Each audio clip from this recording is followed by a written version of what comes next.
नमस्कार, city post live में आपका स्वागत है। मैं हूं गुलशन कुमार। बिहार के उच्च शिक्षा गलियारों में उस वक्त हड़कंप मच गया जब वित्तीय अनुशासन को लेकर एक सनसनीखेज खुलासा सामने आया। राज्य के 11 प्रमुख विश्वविद्यालयों में 604.20 करोड़ रुपए की भारी भरकम राशि का हिसाब गायब है। इन विश्वविद्यालयों ने सरकार से मिले फंडिंग उपयोगिता प्रमाण पत्र यानी यूसी वर्षों से जमा नहीं किया है। इस पर चर्चा करने के लिए हमारे साथ हमारे सहयोगी रवि जी हैं। सर, बिहार में विश्वविद्यालय में 604 करोड़ रुपए का पूरा मामला क्या है?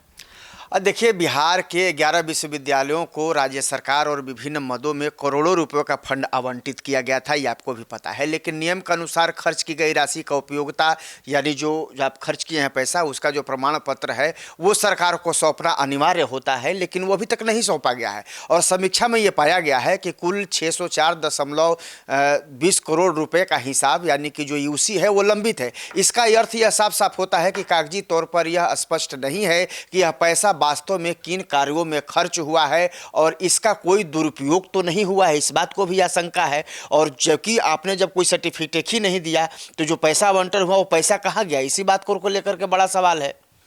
इस वित्तीय लापरवाही का खुलासा कब और कैसे हुआ? देखिए, इस बड़ी गड़बड़ी का खुलासा 30 मार्च 2026 को कुलाधिपति की अध्यक्षता में आयोजित एक उच्च स्तरीय समीक्षा बैठक के दौरान हुआ।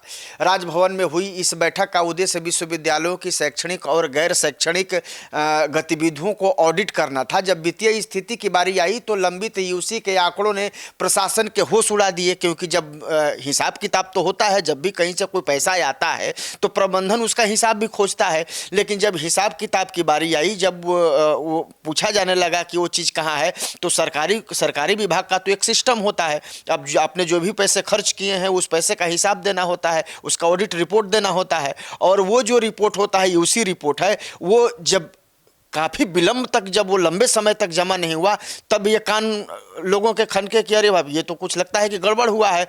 और तब जाकर के इस तरह का एक तरीके से घोटाला कहें या इस तरह से अनियमितता कहें राशि का, ये उजागर हुआ है, ये सामने आया है।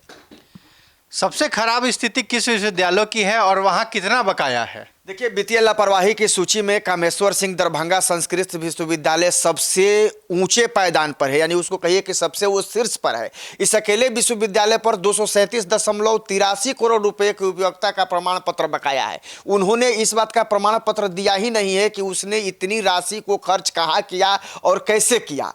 और कुल लंबित राशि का लगभग 40% ये हिस्सा है। तो इतनी बड़ी राशि का वर्षों तक हिसाब न देना विश्वविद्यालय की गंभीर प्रशासनिक और वित्तीय विफलता को भी दर्शाता है। तो जाहिर तौर पर कहीं ना कहीं एक बहुत बड़ी लापरवाही है। और इस लापरवाही को लेकर के जब ये चर्चाएं आम हो गई है, जब ये चीजें उजागर हो गई हैं, तो जोर शोर से इसकी चर्चा हो रही है। मुंगेर विश्वविद्यालय की वित्तीय स्थिति और लंबित राशि का विवरण क्या है? देखिए, मुंगेर विश्वविद्यालय इस सूची में दूसरे स्थान पर है और यहाँ वित्तीय वर्ष 2019-20 से लेकर 2024-25 तक का कुल 105.92 करोड़ रुपए का यूसी बिल लंबित है, यानी कि कोई हिसाब किताब अभी नहीं मिला है। पिछले 5-6 वर्षों से लगातार फंड लेने के बावजूद उसका हिसाब न देना राजभवन की नाराजगी का मुख्य कारण है। और होना भी चाहिए भाई। 1 साल हो गया तो चलिए कोई बात होती है, 2 साल हो गया तो 5-5 साल 6-6 साल आप फंड ले रहे हैं लगातार, लेकिन उसका हिसाब नहीं दे रहे हैं। तो जाहिर तौर पर कहीं ना कहीं ये कार्यशैली जो है वो सही नहीं है और नाराजगी इस पर राजभवन का होना लाजमी है। जी, इस वित्तीय संकट का छात्रों की पढ़ाई और परीक्षाओं पर क्या असर पड़ रहा है?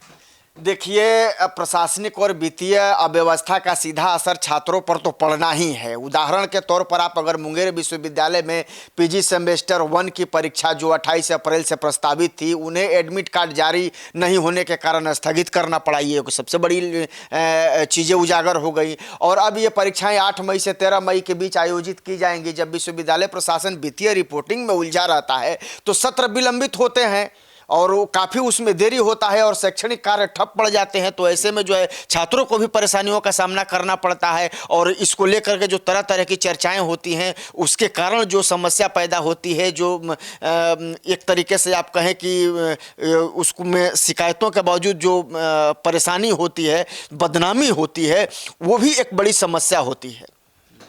उपयोगिता प्रमाण पत्र यानी यूसी जमा न करने का क्या परिणाम हो सकते हैं? देखिए, यूसी किसी भी सरकारी फंडिंग का सबसे बड़ा आधार होता है। इसके बिना भविष्य की फंडिंग रुकना, यूजीसी या राज्य सरकार भविष्य में ग्रांट या फंड जारी करना बंद कर सकता है। मैंने सीधे सीधे कहने का मतलब यह है कि हमने आपको पैसा दिया और आपने उस पैसा को कहाँ खर्च किया ये तो आपने मुझे बताया नहीं। 1 साल होता तो कोई बात नहीं है, कई सालों तक आपने कोई हिसाब नहीं दिया। तो जब आपने हिसाब नहीं दिया तो फिर आगे आप पैसा मांग रहे हैं तो किस बेस पे मांग रहे हैं? तो जाहिर सी बात है कि इस तरह की लापरवाही से पैसा रुक सकता है, विकास कार्य बाधित हो सकते हैं, नए हॉस्टल, लैब या इंफ्रास्ट्रक्चर के लिए मिलने वाला पैसा अटक जाता है, वित्तीय गबन की आशंका होने पर ऑडिट विंग का विजिलेंस जांच भी बैठाई जा सकती है। जी, राजभवन ने इस मामले में क्या निर्देश दिए हैं और आगे क्या कार्रवाई हो सकती है?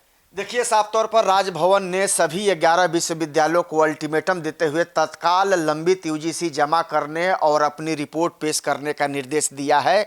किन कॉलेजों को? जिन लोगों ने अभी तक नहीं दिया है। सूत्रों के मुताबिक यदि विश्वविद्यालय संतोषजनक अगर जवाब नहीं देते हैं तो संबंधित कुल सचिवों, रजिस्ट्रार यानी कि और वित्तीय अधिकारियों की जिम्मेदारी तय करके उनके खिलाफ जो है अनुशासनात्मक कार्रवाई के कदम भी उठाए जाएंगे। उनके वेतन या वित्तीय शक्तियों पर भी रोक लगाई जा सकती है, क्योंकि ये छोटा मोटी जो है लापरवाही नहीं है, ये बहुत बड़ी लापरवाही है। और चूंकि एक दिन से इस तरह की लापरवाही नहीं चल रही है, कई सालों से इस तरह की लापरवाही चल रही है और इतने दिनों से कुछ पता नहीं चल रहा था। लेकिन जब ये बातें उजागर हो गई है, जब ये मामला संज्ञान में आ गया है, तो निश्चित कहीं ना कहीं ये बहुत गंभीर मुद्दा है और इसका जवाब देना होगा। और कहीं ना कहीं यही एक कोशिश हो रही है कि ये पता किया जाए कि आखिर ये जो फंड थे, ये विश्वविद्यालय जो लगातार लेते रहे, किस मद में खर्च किए, कहाँ खर्च किए, और खर्च किए तो अभी तक उन्होंने रिपोर्ट क्यों नहीं दिया, और आगे अगर ये पैसा मांगते हैं, राशि मांगते हैं, तो इनको किस बेस पर दिया जाए।